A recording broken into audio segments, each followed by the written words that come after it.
18 ಪೂರ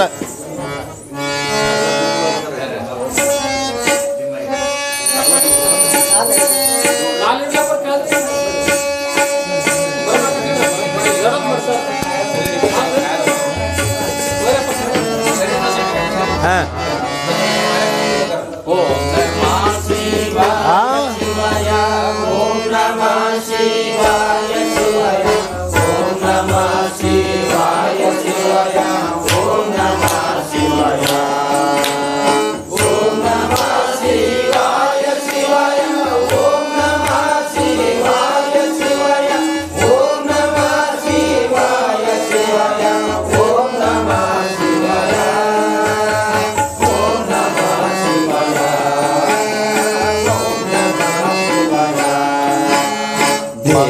ದೇವನು ಹೇಳ್ದ ಕರುಣದಿ ದೇವಿಯೊಳಗೈ ಕ್ಯಾಹ ವಿವರ ಜೀವನ್ ಮುಕ್ತಿಯ ಮಾರ್ಗವನ್ನು ಸಾಂಗದಲ್ಲಿ ವ್ರತ ಬಂದಿದೆ.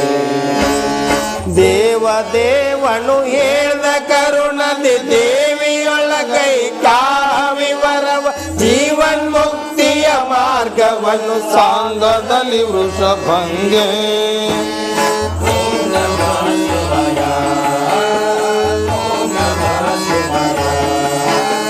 ನಂದಿ ಶರಣನೆ ಮಾಡಿ ಶಿವನಿಗೆಂದ ಗೌರಿಯೊಳೈಕ್ಯವಾವ ಎಂದು ಹೇಳಲಿ ಬೇಕು ಜೀವನ್ ಮುಕ್ತಿ ಮಾರ್ಗವನ್ನು. ಸಂದೆ ಇಲ್ಲದೆ ಹೇಳಿಯೇನೆ ಆನಂದದಿಂದ ಕಣ್ಮುಚ್ಚಿ ತೆರೆಯುತ್ತಂದು ಹೇಳಿದ ಶ್ರುತಿಯ ಶಿರಭಾಗವನ್ನು ಶಶಿಮೌಳಿ.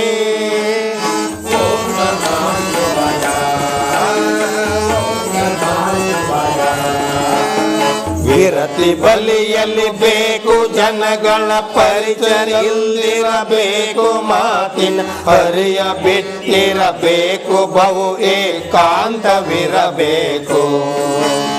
ಹಿರಿದ ಕ್ಷಣವನ್ನು ಮೆಟ್ಟಲಿರಬೇಕು ಬರುವ ನಿದ್ರೆಯ ತಗ್ಗಿಸಲೇಬೇಕು ಮರೆಯಬೇಕು ಪ್ರಪಂಚ ವಾಸನ ಎಲ್ಲ ಕೇಳಂದ.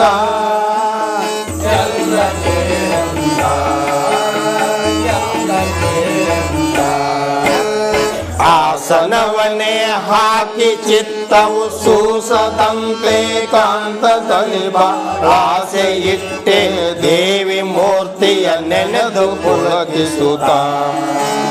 ಮೋಸವಾಗದೆ ಮನಕ್ಕೆ ವಿಷಯ ವಿಲಾಸೆ ಹುಟ್ಟದೆ ಭಾಗ್ಯವರ್ತ ಕೀಸು ಚದಲದೆ ದೃಗವ ಮುಚ್ಚಿರ ಬೇಕು ಕೇಳೆಂದ.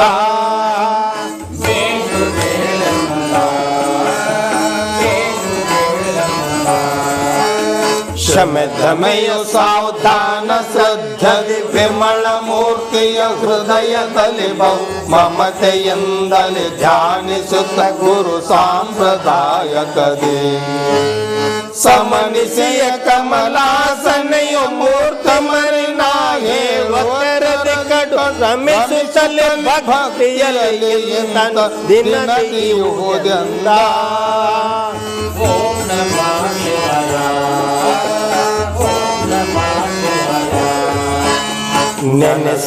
ನೆನೆಸಬೇಕೇವಿಯನ್ನು ಮನದೊಳು ಘನ ಮಹಾಸೌಂದರ್ಯ ರೂಪ ಕನಕ ಕುಂಡಲ ಹಾರಕೆಯೂರಗಳ ಕಂಕನದ ಮನೆ ಮಕುಟ ಮುತ್ತುಗಳ ದಂಡೆಯ ಜಿನಸು ಜಿನಸಿನ ಭೂಷಣದ ಮಿನಗುತಿಯ ಮೂರ್ತಿಯನ್ನು ನೆನೆಯುವುದು ನಯನ ಮುಚ್ಚಂದ.